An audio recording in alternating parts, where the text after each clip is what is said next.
Hello and welcome back for another Toasted Tale with me, Jim.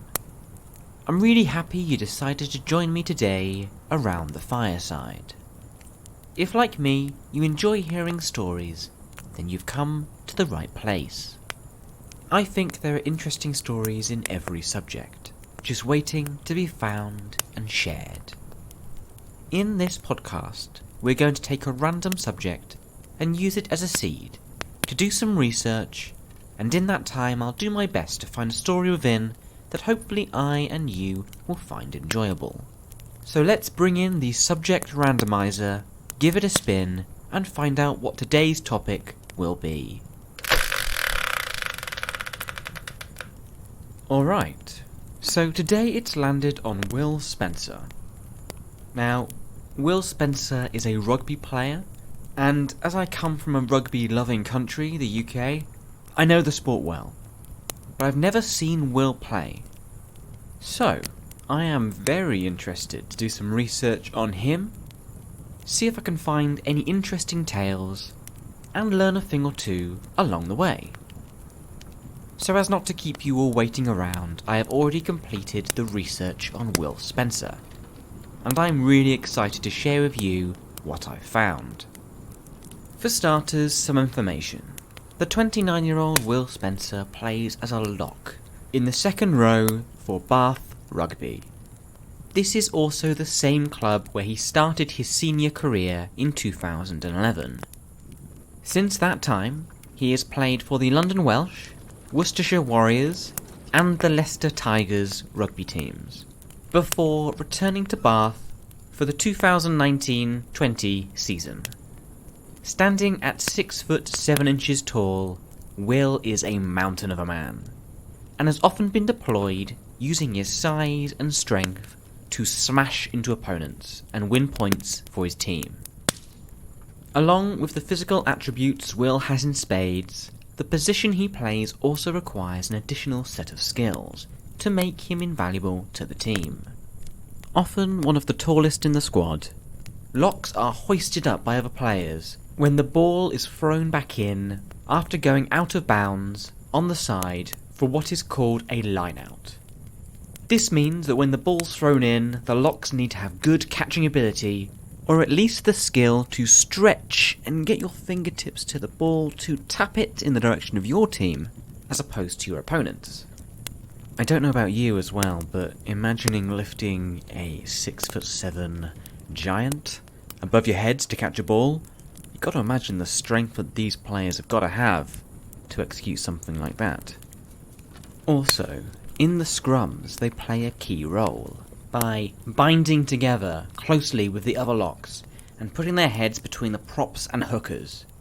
It's here where a lot of the forward momentum in the scrum comes from, the real engine room of the manoeuvre coming from the lock's legs.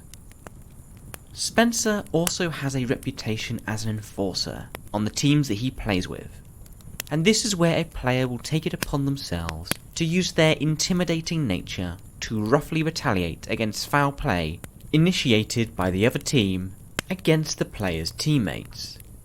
Each rugby team is of course made up of different people who play all different roles.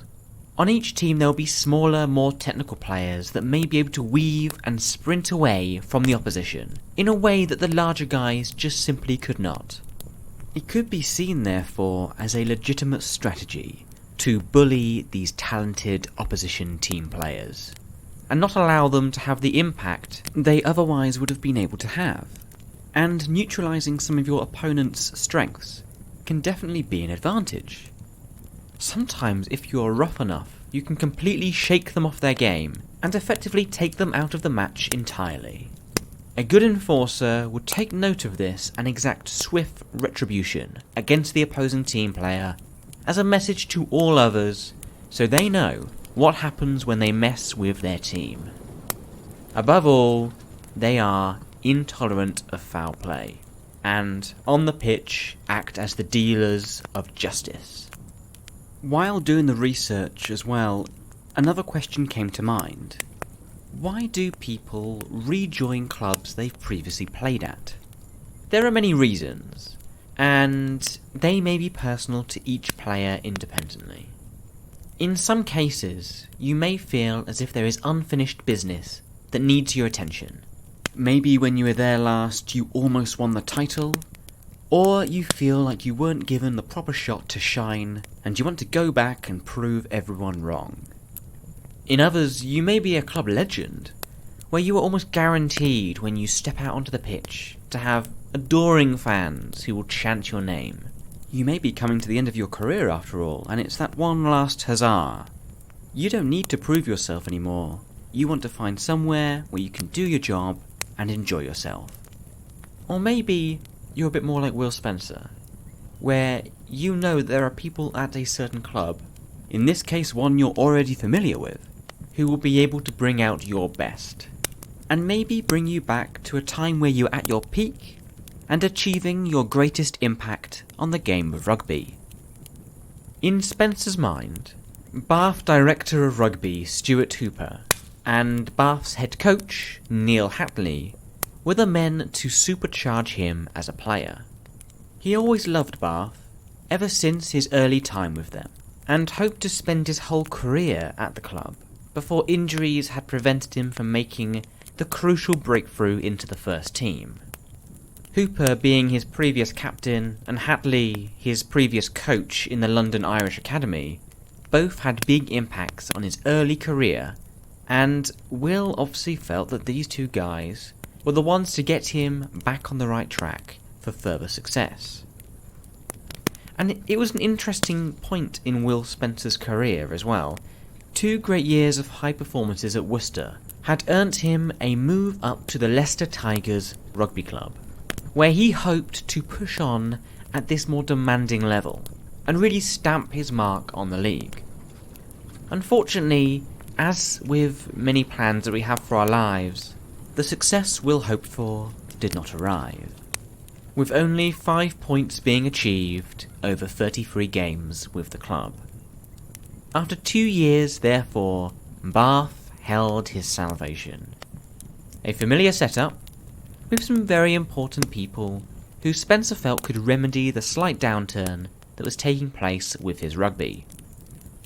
Will says about the experiences he had gone through over the last few years, quote, "It was definitely the right decision, because I had a fantastic 2 years at Worcester, and then earned the move to Leicester.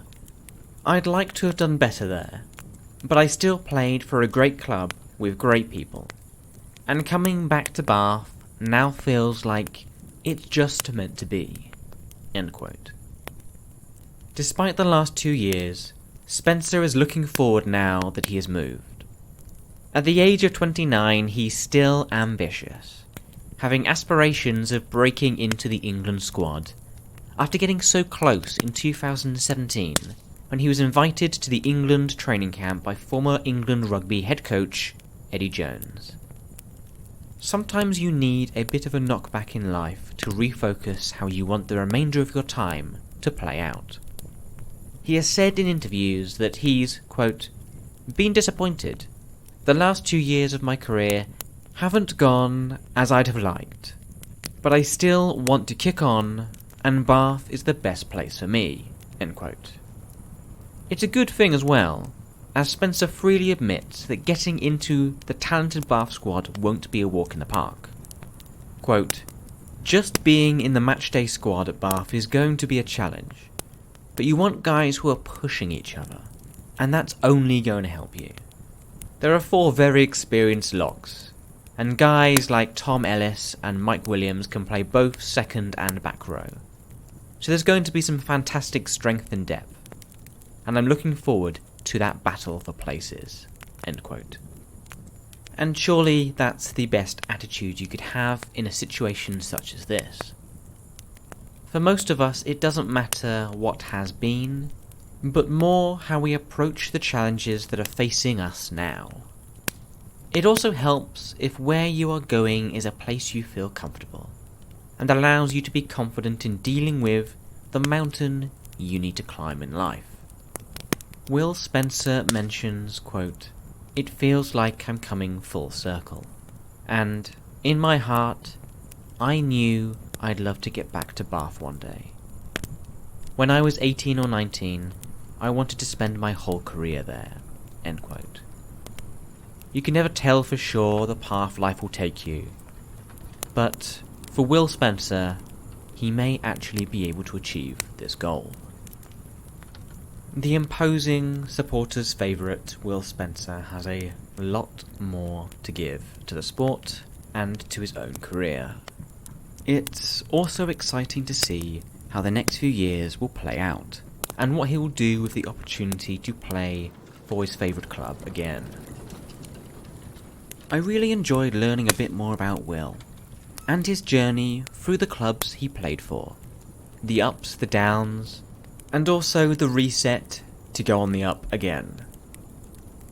Thank you so much for spending your time with me today, learning as I went through the life of Will Spencer, learning a little bit more about his journey and the lessons that can be applied to our own lives. If you enjoyed this little deep dive into the life of Will Spencer and want to know when new episodes are released of the Toasted Tale podcast, then the best way to do it is to follow me on Twitter or Facebook. My handle for both is @podcasttale. It's there every Tuesday and Thursday when new episodes are released. It's also there where I post anything else that I find interesting. So follow me @podcasttale for more.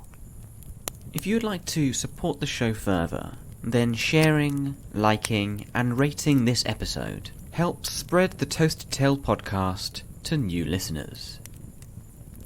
Thank you once again for everyone who tunes in to the Toasted Tale podcast. It really is amazing to learn these new things every day and share that journey with you. I hope you all have a lovely rest of day, and I will speak to you all again soon for another Toasted Tale by the fireside.